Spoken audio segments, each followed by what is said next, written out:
नमस्कार. सर्वप्रथम तुम्हा सर्वांना गुरुपौर्णिमेच्या खूप खूप शुभेच्छा.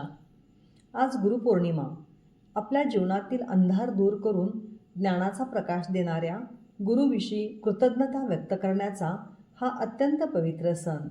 व्यासः उच्छिष्टं जगत् सर्वम. भारतीय संस्कृतीत ज्यांना गुरुस्थानी मान दिला जातो असे महान ऋषी, 4 वेद, 18 पुराणांचे संकलन करणारे, महाभारत ग्रंथाचे रचनाकार आणि ज्यांनी स्पर्श केला नाही असा कोणताही विषय नाही अशा महर्षी व्यासांचा हा जन्मदिवस. त्यांच्या सन्मानार्थ हा दिवस गुरूंना समर्पित केला आहे. म्हणूनच या पौर्णिमेला व्यास पौर्णिमा असंही म्हणतात.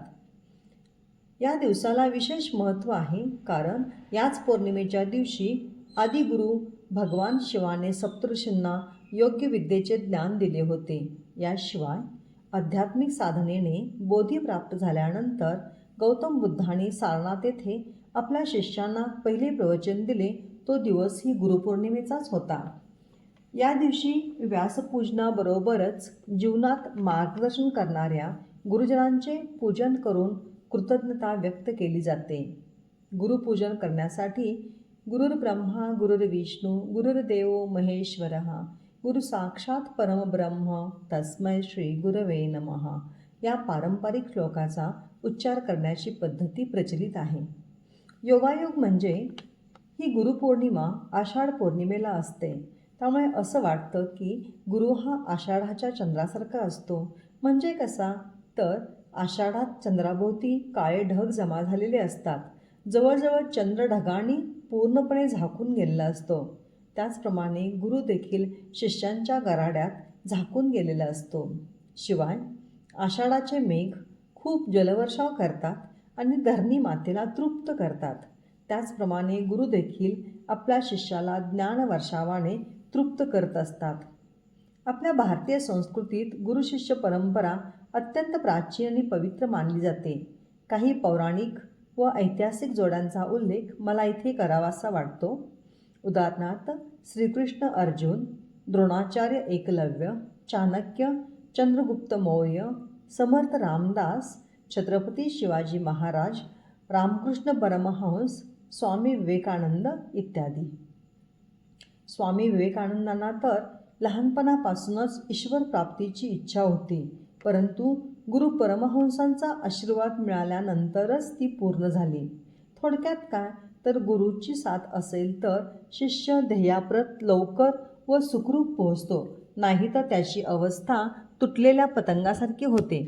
वाराने येईल तिकडे भरकटत जातो.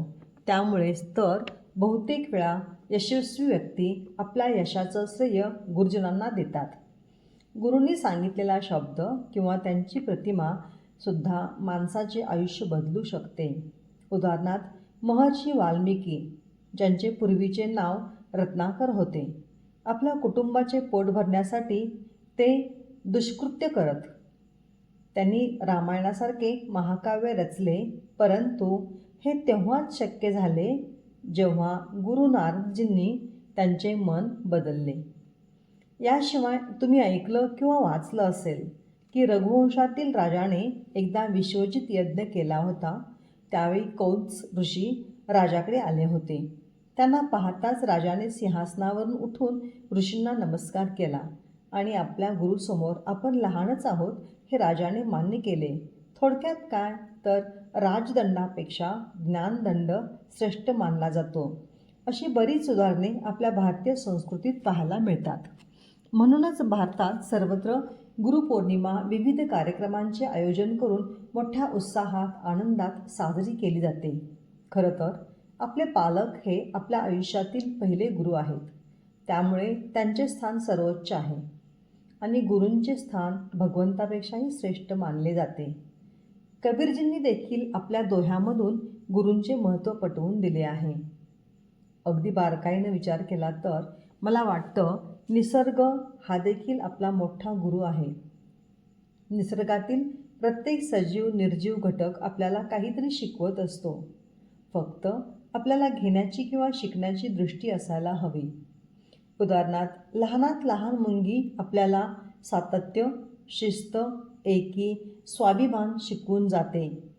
शिवाय बगळा एकाग्रता, कुत्रा प्रामाणिकपणा, गाढव सहनशीलता, मधमाशी चांगलं तेच घ्यावं, वृक्ष दानशूरता, गवत विनम्रता, पाणी कार्यरत राहणं, कोकिळ गोडवा.